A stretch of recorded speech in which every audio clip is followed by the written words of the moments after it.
அவுதுல்லாஹிமினஷைத்தானிர் பிஸ்மில்லாஹிர் ரஹ்மானிர் ரஹீம். அன்பார்ந்த நேயர்களே, பிலஸ்தீன் மீட்பு போர் 341வது நாளை அடைந்திருக்கிறது.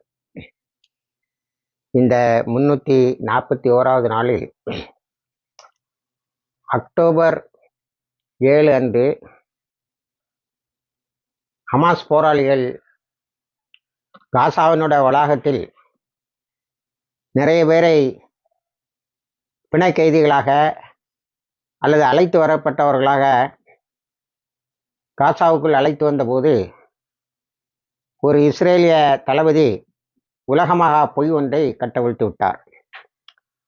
அவருடைய பெயர் கோலான் வாட்சி என்பவர்.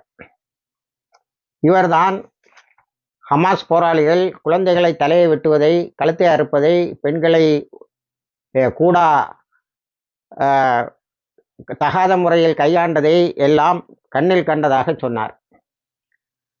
அதை வைத்துக்கொண்டே உலகமகா பொய்யன் ரவுடி ராஜ்யத்தின் தலைவன் பைடன் இவர்கள் குழந்தைகளை எல்லாம் கொலை செய்திருக்கிறார்கள் என்று யூதர்களுடைய அமெரிக்காவில் வாழ்ந்த யூத கம்யூனிட்டியை அழைத்து அவர்களை வெறியூட்டினார்.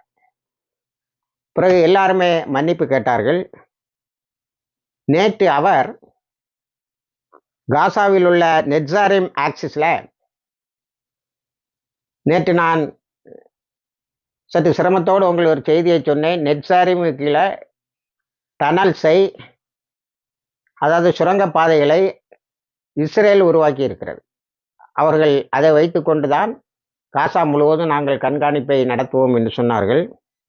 அது இடிந்து விழுந்தது. அதில் ஒரு பூபி ட்ராப் நடந்தது. நிறைய பேர் இறந்தார்கள். ஒரு ராபி என்னுடைய மகன் இறந்தது நீ தோண்டிய சுரங்கப்பாதையில் தான் என்று சொன்னார். அதே சுரங்கப்பாதையில் இந்த கோலான் வாட்ச் என்ற பொய்யனும் நேற்று காயம்பட்டிருக்கிறார். இடிந்து விழுந்து ஒரு பெரிய கம்பி அவருடைய நெஞ்சிலே குத்தி வெளியே வந்தது என்றும், அவரை உடனேயே ஹெலிகாப்டர் மூலம் வேறு மருத்துவமனைகளுக்கு அங்கிருந்து அழைத்து சென்றார்கள் என்றும், அவர் பலமாகத்தான் இருக்கிறார் என்றும் நேற்று வரைக்கும் செய்தி. இன்று அவரை பற்றிய செய்தி ஒன்றையும் காணவில்லை. சரி, இது தானே இடிந்து விழுந்ததா அல்லது போராளிகளினுடைய கைவேலையா என்று பார்த்தால் போராளிகளுடைய கைவேலை. அதில் இன்னும் 20 பேருக்கு மேற்பட்ட இஸ்ரேலிய இராணுவத்தினர் காயம்பட்டதாக சொல்லுகிறார்கள். இவருடைய காயத்தை மட்டும் பெரிதாக பேசிவிட்டு இறந்தவர்களை விட்டு விட்டார்கள். ஆனால் இன்று காலையில் 8 பேர் இறந்ததாகவும் செய்தியை சொல்லுகிறார்கள். அந்த சுரங்கப்பாதை என்பது இவர்களுக்காக சில சுரங்கப்பாதைகள் தோண்டப்பட்டு இருக்கின்றன போராளிகள் குழுக்களால். இவர்கள் வர வேண்டும், அவர்களை வரவேற்க வேண்டும், அவர்களை பிணங்களாக மாற்ற வேண்டும் என்பதற்காக தோண்டப்பட்டவை. அந்த வகையில் இப்போ இந்த நெட்சாரிம் பகுதியில் உள்ள இந்த சுரங்கப்பாதையும் சிக்கிக்கொண்டது. அதில் இன்னொரு பெரிய வேடிக்கை என்னவென்று சொன்னால், பிளாக் ஹாக் என்று சொல்லக்கூடிய இஸ்ரேலிய ரெஸ்கியூ விமானங்கள், அதாவது ஆட்களை காப்பாற்றும் ஹெலிகாப்டர்கள் பறந்து வந்திருக்கின்றன. இந்த டனலை சுற்றி ஒன்றும் செய்ய முடியவில்லை. அதனால் முடிந்ததெல்லாம் நொறுங்கி விழுவதுதான். அதில் ஒரு 8 பேர் காயம்பட்டு இருக்கிறார்கள். இப்படி அதே போல ரஃபாவில் தாக்கிய தாக்குதலில் நிறைய பேர் பணமாகி இருக்கிறார்கள். அங்கேயும் பிளாக் ஹாக் வந்திருக்கிறது. இந்த பிளாக் ஹாக்கில் என்னன்னா, இது யூனிட் 669ஓடு சம்மந்தப்பட்ட ஹெலிகாப்டர்கள் என்கிறார்கள். அதுக்கு உள்ளாலே ஒரு ஆஸ்பத்திரி இருக்கும். அந்த ஹெலிகாப்டருக்கு உள்ளாலே ஒரு சிறிய மருத்துவமனை இருக்கும்.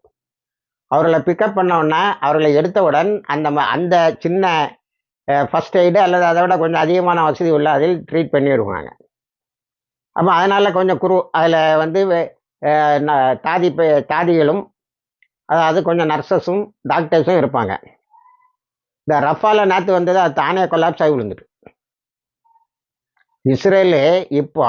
இஸ்ரேலுக்கு இல்லை, பெஞ்சமின் நெத்தன்யாஹூ தான் பைத்தியம்னு இல்லை, அங்கிருந்து வரக்கூடிய ஹெலிகாப்டர்களுக்கும் இதே மாதிரி குழப்பம் அவை கலந்து விழுந்திருக்கின்றன. அதனால் ரஃபாவில் ஒருத்தரையும் பிக்கப் பண்ண முடியல. இங்கே மட்டும் இவரை பிக்கப் பண்ணிட்டு போயிட்டாங்க, இந்த பொய்யன் கோலான் வாட்சை. அந்த ஹெலிகாப்டர் நொறுங்கி விழுந்ததில் உள்ளே இருந்த மருத்துவர்கள் எல்லாம் இறந்திருக்கிறார்கள். இன்னொரு ஹெலிகாப்டர் அவர்களை பிக்கப் பண்ண அவர்களை அள்ளி செல்ல வந்திருக்கிறது. அது கிரவுண்டில் இறங்க முடியாத அளவுக்கு போராளிகளுடைய தாக்குதல் இருந்ததால் அது இன்று போய் நாளை வருகிறோம் என்று போய்விட்டது. ஆக இப்படி ஒரு மொத்த குழப்பத்தில் இஸ்ரேல் இருந்து கொண்டிருக்கின்ற நேரத்தில் எங்களால் முடிந்ததெல்லாம் அப்பாயில் இருக்கக்கூடிய இடத்தை தாக்குவதுதான் என்று நேற்று ஜொனோன் பள்ளிக்கூடம் என்ற ஒரு பள்ளிக்கூடத்தில் அது பாடம் நடக்கவில்லை, அகதிகள் முகாமாக அது பயன்படுத்தப்பட்டிருக்கிறது. அதை தாக்கி இருக்கிறார்கள். அதில் 13 குழந்தைகள் இறந்திருக்கிறார்கள், பல பெற்றோர்களும் இறந்திருக்கிறார்கள். மொத்தத்தில் 41,000 தாண்டி 41,081 என்று ஆகிவிட்டது. 95,029 பேர் காயம்பட்டிருக்கிறார்கள். இப்படி அப்பாவிகள் கொலை செய்வதை தவிர வேறு எதையும் அதனால் செய்ய முடியவில்லை. இதையெல்லாம் பார்த்து கொண்டிருந்த 2 நாட்களுக்கு முன்னால் இஸ்ரேல் இராணுவத்தினர் சந்தித்து பேசிய அதீனா மோசின் என்ற பெண்மணி, இவர் கைது செய்யப்பட்டு சுரங்கப்பாதையில் வைக்கப்பட்டிருந்தவர், பின்னால் விடுவிக்கப்பட்டவர்.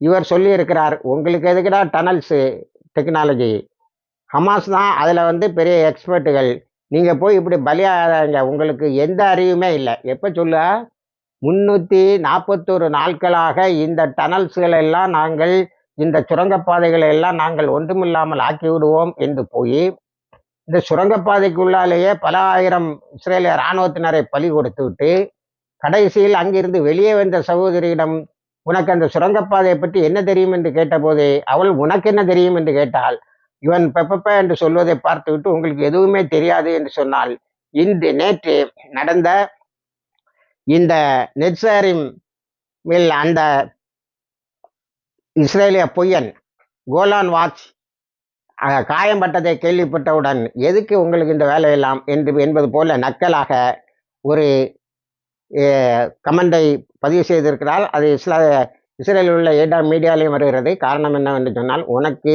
டனல்ஸை பற்றி எதுவுமே இன்னும் தெரியாது, நீ அதை அழிக்கிறதுங்கிறது 1 வருஷமாகுது போய் அழிக்கிறது, ஒரு வருஷத்துக்கு பிறகு ஒன்றும் இல்லை. நேற்று ரஃபாலே அதே மாதிரி டனல்ஸை தோண்ட போயிருக்கா, செத்துருக்கான். செத்தவனை இன்ஸ்டால்மெண்ட்டில் பிக்கப் பண்ணலான்னு வந்துட்டார். இவ்வளவு மோசமாக நடந்து கொண்டு இருக்கிறது. அது இருக்கடையில் ஜபாலியா கேம்பில் இஸ்ரேலுக்கு முடிஞ்சது அதான், ஒரு ஜபாலியா அகதிகள் முகாமில் போய் குண்டு போட்டிருக்கான். அதுக்கு உள்ளால் அங்கே இருந்த எல்லா போராளிகளும் ஒன்று சேர்ந்து அங்கே இருந்த இஸ்ரேலிய இராணுவத்தினரை அடித்து துவம்சம் பண்ணியிருக்கிறார்கள். அதை ஒரு செக்யூரிட்டி இன்சிடென்ட்னு சொல்லிட்டான். அது என்னடா செக்யூரிட்டி இன்சிடென்ட்னா, இதே மாதிரி ஒரு ஹெலிகாப்டர் போய் இதில் இறங்க ட்ரை பண்ணியிருக்கு, இறங்க முடியாமல் திரும்ப வந்துட்டு. ஆக இந்த செக்யூரிட்டி இன்சிடென்ட் அதை பாதுகாப்பு நிகழ்வு என்று இவர்கள் சொல்வதெல்லாம் நூற்றுக்கணக்கான உடல்கள், நூற்றுக்கணக்கானவரை போராளிகள் கொலை செய்திருக்கிறார்கள் என்பதுதான் இதுவரைக்கும் 341வது நாள் வரைக்கும் உள்ள வரலாறு. அடுத்து சதன் காசாவில் 2 இஸ்ரேலிய தளபதிகளும் 14 பேரும் கொலை செய்யப்பட்டிருக்கிறார்கள்.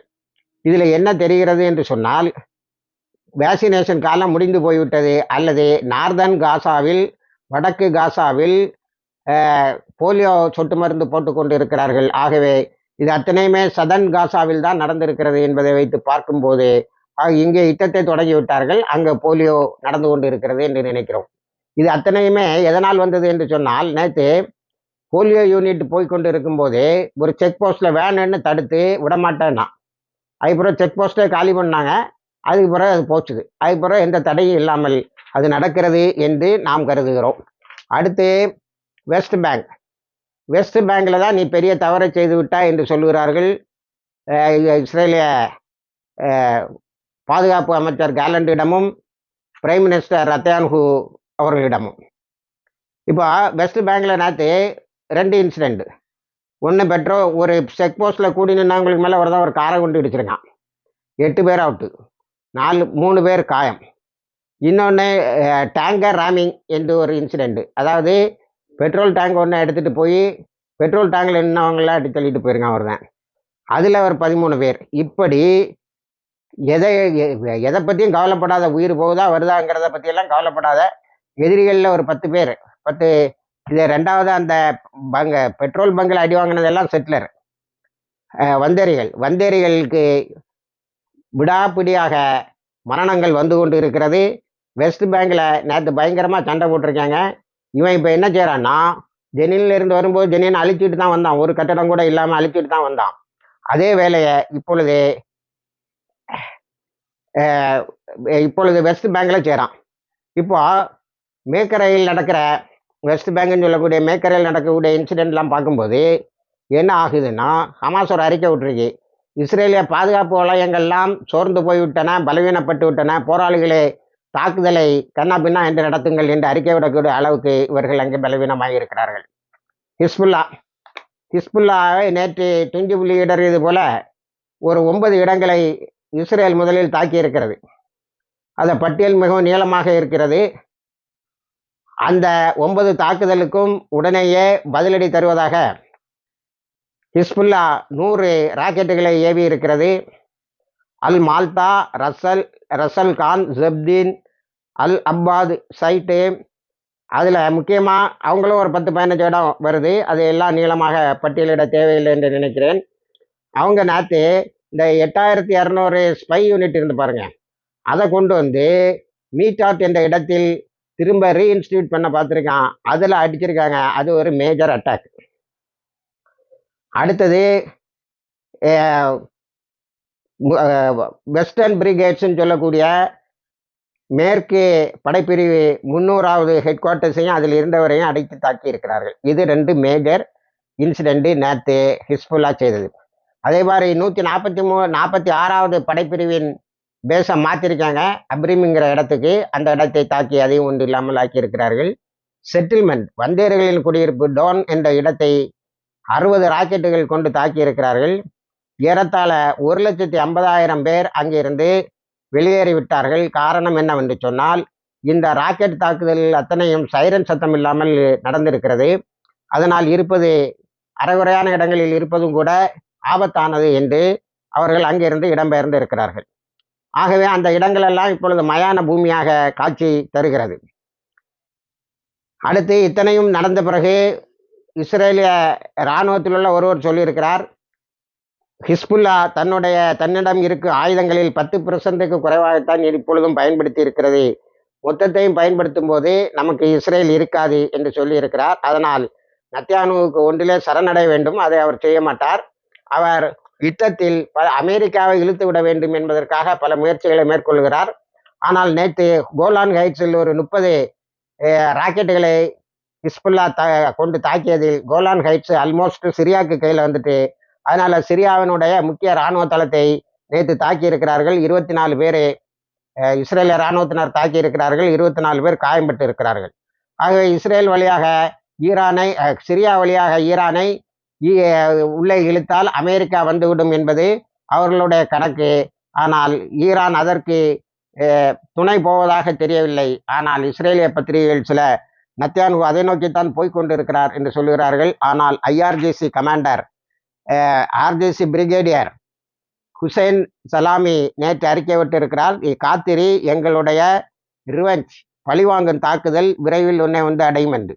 அதே போல ஹிஸ்புல்லா பங்கர் மீட்டாட் என்ற இடத்தில் இருந்த பங்கரை தாக்கி இருக்கிறார்கள். 180 இஸ்ரேலிய இராணுவத்தினர் அந்த பங்கருக்குள்ளால் பதுங்கி இருந்திருக்கிறார்கள்.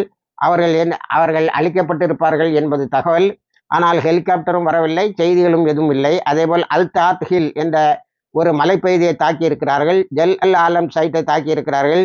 இப்படி தொடர்ந்த தாக்குதல்களால் பல நூறு இஸ்ரேலிய இராணுவத்தினர் அவர்கள் பிணமாக்கி இருப்பார்கள் என்று தெரிய வருகிறது. ஆக இந்த யுத்தம் பலவீனப்பட்ட இஸ்ரேலுக்கும் இஸ்ரேலுடைய பலவீனத்தால் பலம் பெறுகின்ற போராளிகள் குழுக்கும் இடையே என்று ஆகியிருக்கிறது என்பதை பல இராணுவ நோக்கர்கள் சொல்லுகிறார்கள். இணைந்திருங்கள், எல்லா தகவலையும் கொண்டு வந்து சேர்க்கிறோம். வாஹிர் தவானா அல்ஹம்துலில்லாஹி ரபில் ஆலமீன்.